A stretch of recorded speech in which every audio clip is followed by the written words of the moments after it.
With your friendly reminder that Fridays are awesome, this is CNN 10, and I'm Carl Azus. We thank you for watching this first Friday in February.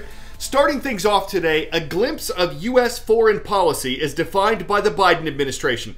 A nation's foreign policy is a plan for how it intends to interact with other countries. It's tailored to the international issues of the day, and when President Joe Biden spoke at the U.S. State Department on Thursday afternoon, he began by discussing his administration's view of America's role in the world. American leadership must meet this new moment of advancing authoritarianism, including the growing ambitions of China to rival the United States and the determination of Russia to damage and disrupt our democracy.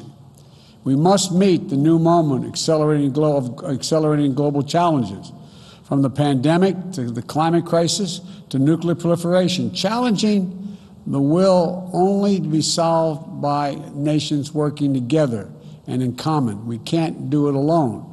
Regarding Russia, President Biden said his administration agreed to extend a deal that limits the two nations' nuclear weapons.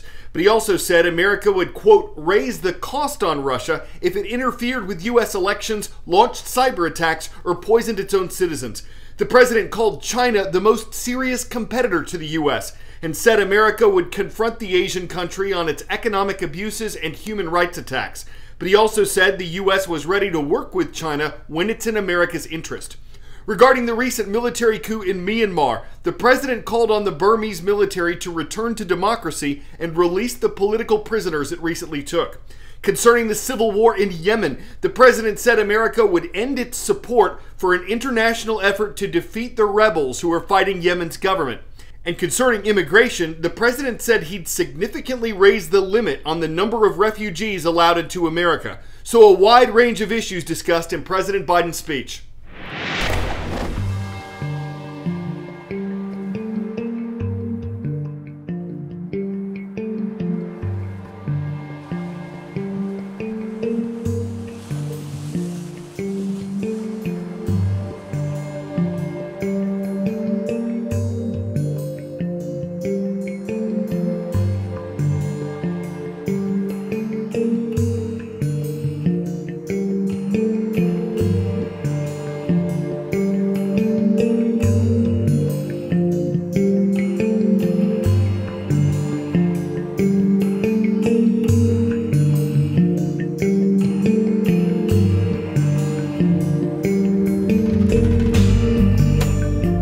We were flooded, probably about 4 feet deep.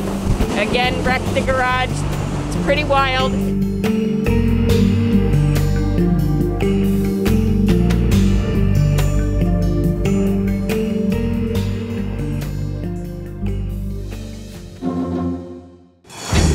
Ten-second trivia. What U.S. location holds the record for receiving the most snowfall in 24 hours? Crystal Mountain, Washington, Echo Summit, California, Silver Lake, Colorado, or Jay Peak, Vermont? In mid-April of 1921, Silver Lake received 75.8 inches of snow, giving it the all-time record in the lower 48. It's possible that a snowfall of 78 inches at a place called Camp 47, Alaska broke that record in 1963, but not all climate scientists recognize that measurement. One thing they do recognize, though, is that a tremendous amount of snow fell on parts of New Jersey, New York, and Pennsylvania this week.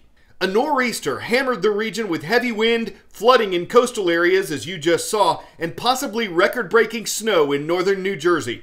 As people dig out from that, forecasters say more winter weather could be on the way in the coming days. Snow in the northern U.S. is common, but CNN 10 contributor Tyler Malden explains why scientists say each snowflake is unique. A snowflake, Carl, is a tiny weather feature that can pack a big punch. Take Boston in 2015. That was the snowiest winter on record, with a whopping 100 inches plus of snow. Situations like this make it hard to believe that no two snowflakes are alike. Most are made up of just one single ice crystal, while some more elaborate snowflakes are comprised of as many as 200 ice crystals fused together. All flakes do maintain a six-sided basic shape, though each one's arrangement of molecules differ. This makes each one unique, just like your fingerprints. Snowflakes are so diverse, in fact, meteorologists have an international classification system for them. It's broken down into mostly 8 principal crystal types, including dendrites, columns, and irregular forms. So what causes snowflakes to have their own personality of sorts? As we've previously learned, it's all about the temperature of the atmosphere the snow is falling through. The particle of ice has to fall through temperatures that are at or below freezing from the cloud all the way to the ground. No exceptions. It can be too warm for snow, but never too cold. Long needle-like crystals are likely to be seen at 23 degrees Fahrenheit. Extremely flat plate-like crystals tend to form when the temperature is around 5 degrees Fahrenheit. Each flake encounters an ever so slightly different temperature and humidity level on its journey to your yard, and that is what gives them character. The slight changes in the snowflake surroundings, Carl, cause the 6 arms to branch off in new directions or change shape, making each one different.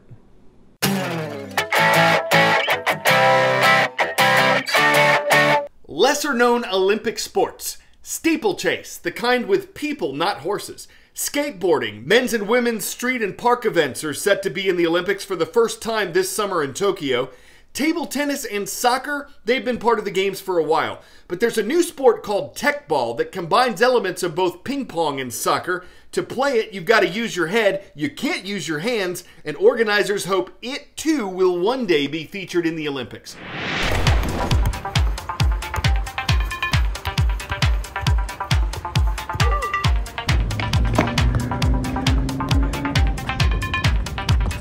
Our biggest goal was to get more female participation in the United States and throughout the globe. We had a lot of time to really sit down and kind of jot out exactly what our mission is going to be and exactly what we foresee with this club.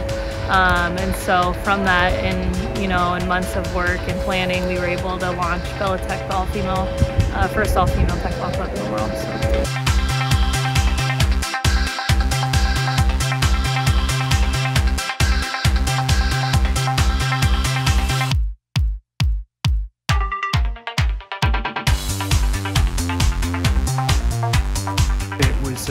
Founded in Budapest, Hungary back in 2014. Over the course of time it's grown and compounded via the power of social media and several notable athletes playing the sport across the world, to the point where our North Star right now is to be an Olympic sport by 2028. As part of that mission statement, we have launched teqball here in LA and globally as well, where we have national teqball federations across the world as of today, and basically teqball clubs across the USA right now.